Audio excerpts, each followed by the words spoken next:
Hey fellow readers, today I am talking about Reki Kawahara's third volume in his Sword Art Online series, Fairy Dance, volume 1 of this particular story. So there's going to be spoilers for book 1 of Sword Art Online, so if you haven't read it, check it out, and then come back. So this particular book opens up 2 months after the end of Sword Art Volume 1. Now, if you're not aware, Volume 2 is a bunch of short stories set during the Aincrad storyline, so it kind of doesn't exist timeline-wise, So anyway, this particular book is the actual sequel to Volume 1, taking place 2 months afterwards, where the vast majority of people who were stuck in the Sword Art Online world have awakened. However, 300 people haven't, and one of them is Kirito's love, Asuna. Now one day he gets an email with a screen capture taken from a brand new MMO called Elfheim Online, and it shows a character trapped in a cage at a very inaccessible part of the game, and when he zooms in, the character looks exactly like Asuna. And so Kirito once again dons his nerve gear, dives in, and goes in search of his true love inside of the video game Elfheim Online. Now, unlike Sword Art Online Volume 1, which was all of Kirito's story and was told exclusively first person from Kirito's point of view, this particular novel has a couple of other protagonists that we see the story from their point. So there's Sugaha, which is Kirito's real-world sister. There's also Lifa, who is a character that he meets in Elfheim and who she travels with him. And then there's Asuna herself. So when the novel switches to their points of view, it's written in third person, and then it's written in first person when it's focusing with Kirito as the sort of focal point character. Now, I found that kind of odd in this particular novel. It worked really well in Is It Wrong to Try to Pick Up Girls in a Dungeon, because the novel was still almost exclusively the main character's point of view. It was just a few points where we got sort of asides that were told in third person. In this particular one, Sugaha and Lifa take a really forward view. They are almost more the main character in this particular story than Kirito himself, and so it seems almost jarring when it switches to the first person of Kirito, because it's not used anywhere near as often in the novel, considering he's sort of the main character. Now, if you're familiar at all with the anime or with people's reactions to the anime, this is probably one of the most disliked storylines in Sword Art Online. And I think there's kind of a good reason for it. The first thing is that the stakes are kind of junk. When you take Sword Art Online, the first novel, and everything is like, you die. The game, if you don't play the game right, if you don't fight for your life, you literally die. Taking that and making sort of the main stake in this particular story, which is have the boy rescue the princess, just doesn't quite make it as strong of a story. The other thing that I really noticed with this particular book, and now I actually haven't read Volume 2 yet, so I don't know if it's sort of different, but in Volume 1, Kirito is very capable. He's an incredible swordsman, there's no doubt about it. But you still get the impression from him that he's not really cocky about it, right? That he's still unsure of himself, that he knows that he could die.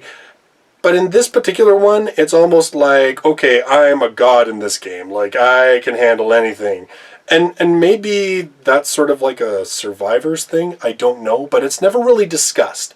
And watching him in this particular book just trash basically everybody, in the Sword Art Online fan community, people will sometimes refer to Kirito as Godkun and stuff like that. And that's really prevalent, I find, in this particular novel, that Kirito is just so powerful and OP compared to everybody else that, again, it just makes the stakes feel a lot lower. And reading it, you think to yourself, there's no way that this guy's not going to somehow rescue Asuna, because, dude, he's just so powerful compared to everybody else. The other thing that's a little bit creepy about this particular storyline is the fact that Sugaha has a crush on Kirito, who is her brother. Now, we end up finding out that Kirito is actually adopted, that he's not really her brother. In the anime, that kind of came off really creepy, but in the novel, it's not quite as bad. And I think that's because you get that first person's perspective where we see her thoughts a lot more. So we see that there's actually a conflict, and there's a bit more of a discussion about the fact how she found out this information while Kirito was still trapped in Sword Art. So it wasn't even that she and he kind of worked together on that change of their relationship. It was a lot of stuff that she just processed through her own mind and her own head. And so you kind of get the idea that maybe because he hasn't been around, because she's been sort of just living with this idealized version of him for the past 2 years while he was trapped in Sword Art, that, you know, and now she's like, oh, well, he's not my brother, so maybe I can... Again, it's still a little, but it's not quite as nasty feeling as what it was in the actual anime. In general, I would say that this storyline benefits from the novel format, mainly because of that fact that we can be a little bit more intimate in terms of what the characters are thinking and the processes that they're going through and everything else. It makes Asuna look like slightly less of a heroine in distress victim figure as I felt that she looked like in the anime. It, again, makes the whole relationship with Sugaha and how she views Kirito a little less creepy. So it works fairly well. Now, this particular novel is only half of the story. So, unlike, say, Sword Art Online 1, where all of Aincrad was done in the one book, this one is being told over 2 novels. And I'm guessing that's because when Sword Art was originally written, Kawahara had intended to put it into a competition, so the story had to be sort of a singular story with a beginning and an ending. He couldn't have like a to be continued. And so in this particular novel, now that Sword Art at this point when he's writing this 3rd volume is pretty established, he's allowing the story to be a bit bigger, the characters to develop a little bit more, and as I said, he's allowing himself to tell the story from a number of points of view instead of just being zeroed in on just Kirito. And I think that there is a benefit to that in this book. As I said, I think he should have just stuck with 3rd person throughout the whole thing. Switching to 1st person for the few times that Kirito was the sort of focal point character was a little bit jarring. Overall, though, I mean, if you loved Sword Art Volume 1 and you kind of want to see where the story went, you really have no choice but to pick this up and check it out. And like I said, there's a few things that are kind of bumps in the road, but overall, some really cool battle scenes. I mean, Kawahara seems to do really well with those and describe them very well. And Lifa, particularly, I like as a character. I think she's pretty cool. So, again, probably hampers a bit from the lowered stakes and from that point of view perspective change as we go through the novel. But overall, still pretty good.